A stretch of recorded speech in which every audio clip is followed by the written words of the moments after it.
Հունվարի 1-ից մինչև օրս համընդհանուր հայտարարագիր լրացրած 10,604 քաղաքացի հետ է ստացել 978 միլիոն դրամ սոցիալական կրեդիտ։ Մեկ մարդու կողմից հետ ստացած կրեդիտի միջին չափը 92,200 դրամ է։ Այս մասին հայտնել է վարչապետ Նիկոլ Փաշինյանը։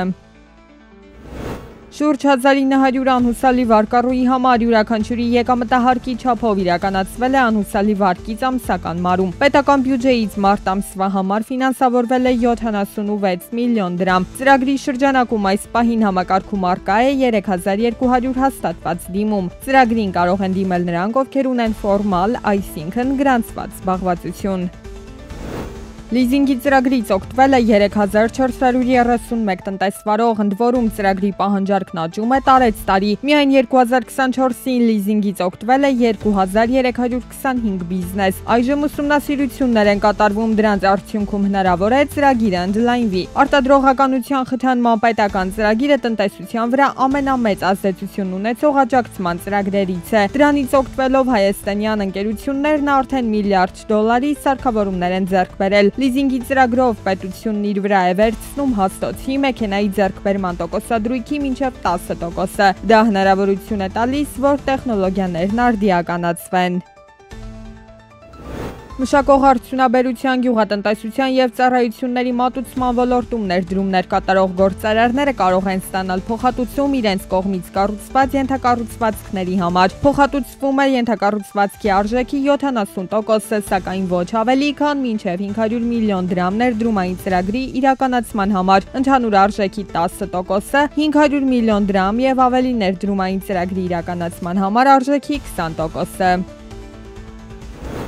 2025-ի հունվար-մարտի համար Երևանի վարչական շրջանների և քաղաքապետարանի համապատասխան վարչություններից փաստացի հավաքագրվել է 16 միլիարդ 58 միլիոն 317 800 դրամ, կատարողականը 94,3%, թերակատարումը 965 միլիոն դրամ։ Թերակատարման հիմնական պատճառը եղել տրանսպորտի ուղևորցի գծով եկամուտների թերհավաքագրումը՝ շուրջ 1,5 միլիարդ դրամ։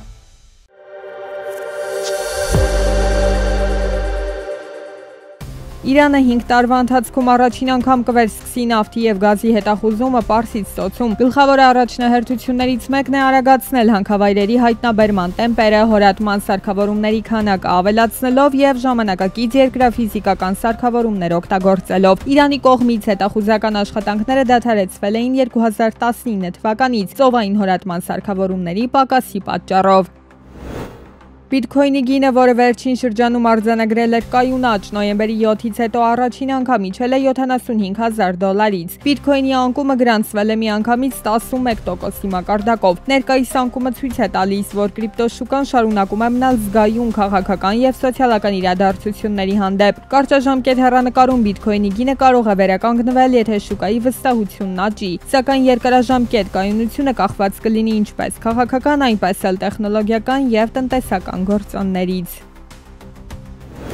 Ռուսաստանի բանկը կթարմացնի 10, 50 և 500 ռուբլի անվանական արժեքով թղթադրամների դիզայնը։ 500 ռուբլի արժողությամբ թղթադրամի նախագծման աշխատանքներն արդեն ընթանում են։ Փոխվել է թղթադրամների մշակման մոտեցումը, ավելի բաց դարձնելով սիմվոլների ընտրության ընթացակարգը։ Նախատեսվում է թղթադրամները թողարկել մինչև 2028 թվականը։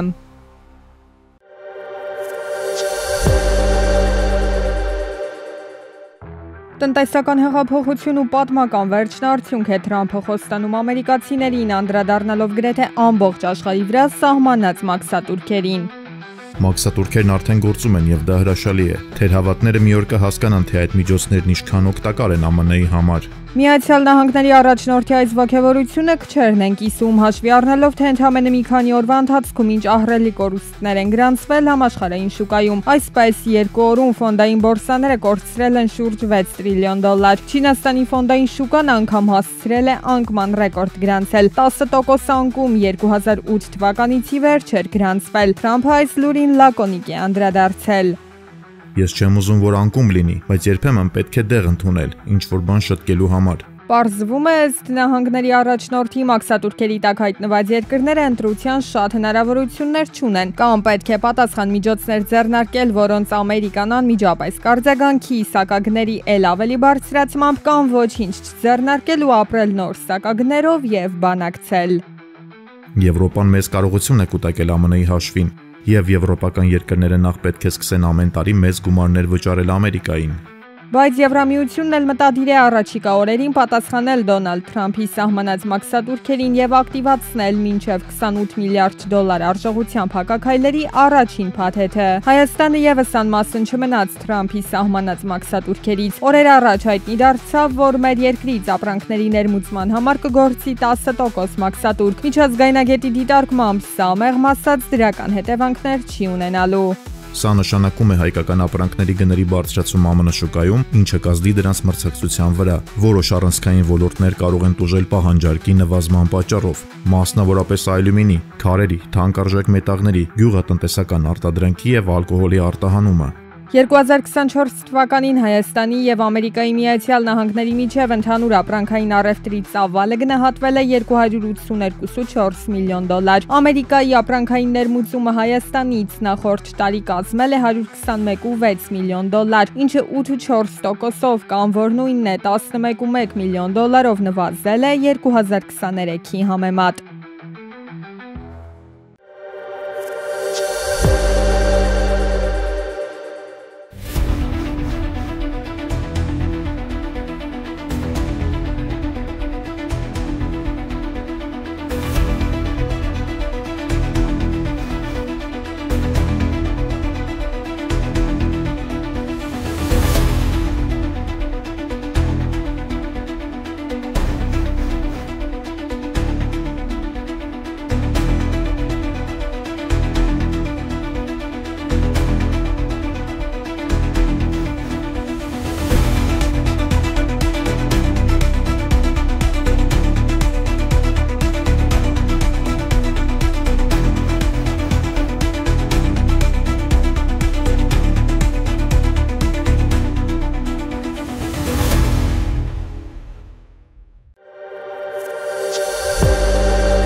ՄԱԿ-ի փորձագետները տարեկան 10 միլիարդ լարի են գնահատում վրացի կանանց չվճարվող աշխատանքը։ Վրաստանում կանայք մոտավորապես 5 անգամ ավելի շատ ժամանակ են հատկացնում տնային գործերին, քան իրենց զուգընկերները։ Ընդհանուր առմամբ վրացի կանայք տարեկան 2.5 միլիարդ ժամ են ծախսում տունը մաքրելու, ճաշ եփելու, երեխաներին եւ ընտանիքի այլ անդամներին խնամելու համար։ ՄԱԿ-ը նշում է, որ կանանց ջանքերը մնում են աննկատ, թեև կենցաղային պարտականությունների անհավասար բաշխումը հիմնականում բացասաբար է անդրադառնում նրանց մասնագիտական կայացման, զարգացման եւ կյանքի որակի վրա։